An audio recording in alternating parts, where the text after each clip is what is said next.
Welcome back to the Faith and Spirituality Frequently Asked Questions with me, Brandon Applehans from My Quiet Cave. Today, we're going to be answering one simple question. Does God still love me, even with a mental health issue? And the answer is yes. But a little bit more about that. Now, when we think about this question, there's this weird juxtaposition. Because what we're really asking is, God, my life sucks. But I know it's not supposed to. There are all of these quotes like John 10:10 about having abundant life. And this doesn't feel like it. So where's the rub? How does this work? How come my faith is suddenly completely incongruent with my actual experience right now? What we're really asking is the question, why the mess? Why is this happening? What's going on right now? The second question that we're asking is, how do I get out of this? Because it feels awful. What is going on that I am such a crazy mess right now? And how do I get out of this? And God's saying, where are you in it? Now, if we want to understand God a little bit more on this, we actually need to look at who God has been throughout the Bible.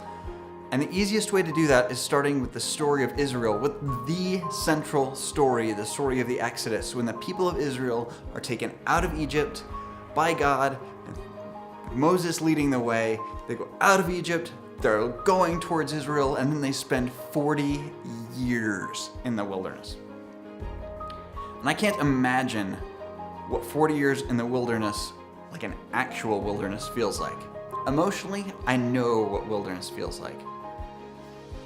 But Moses is leading the people, and in the middle of that incredibly hard time, where is God? He's actually right there with them. He's actually at the front of the entire encampment, in either the pillar of fire or the cloud. That God is the God who is in the desert, who is in the pain, who is in the hard place with Israel. He's not the God in the promised land waiting for them to arrive.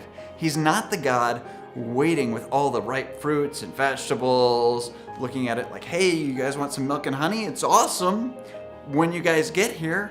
He's actually waiting with the nation of Israel in the hardest place in the world as they eat manna every single day, and God keeps providing along the way.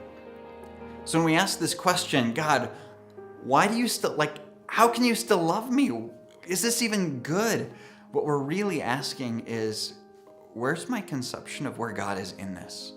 Is God in the place where it's better, or is God in the place where it hurts? And over and over and over again, God shows up as the one who's with the people that hurt. So we'll go back to Genesis 1:27. God creates men and women in his own image. When he does that, he creates them as the most valuable thing in the universe except himself. And he says, I am making you, man and woman, as a representation of me. This is what I'm like on this earth.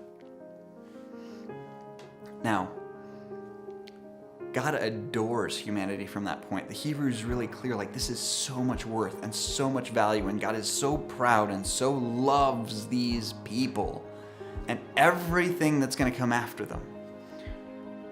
That every person is made in the image of God is valuable and worthy just by virtue of being born.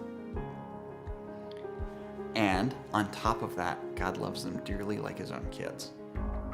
So when we ask this question, why would God care for me in the middle of all of this pain?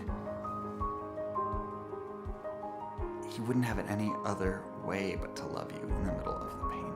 Not that he loves the pain, because I'm sure he hates it. No one likes to see their kids in a ton of pain. It's never fun. But God loves his kids always, regardless of what's going on.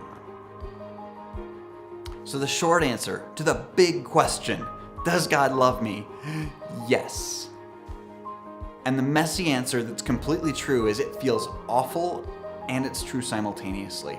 That sometimes this question completely undoes our understanding of what faith looks like. Because I can't earn goodness, and sometimes I just get stuck in it. But God's in it with me and cares for me regardless. I hope that answers this question a little bit. If you'd like to dive in a little bit more, or you have further questions, please send us an email at myquietcave.org or leave a comment.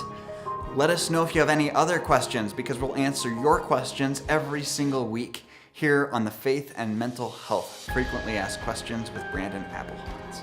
Thank you so much. Have a great day.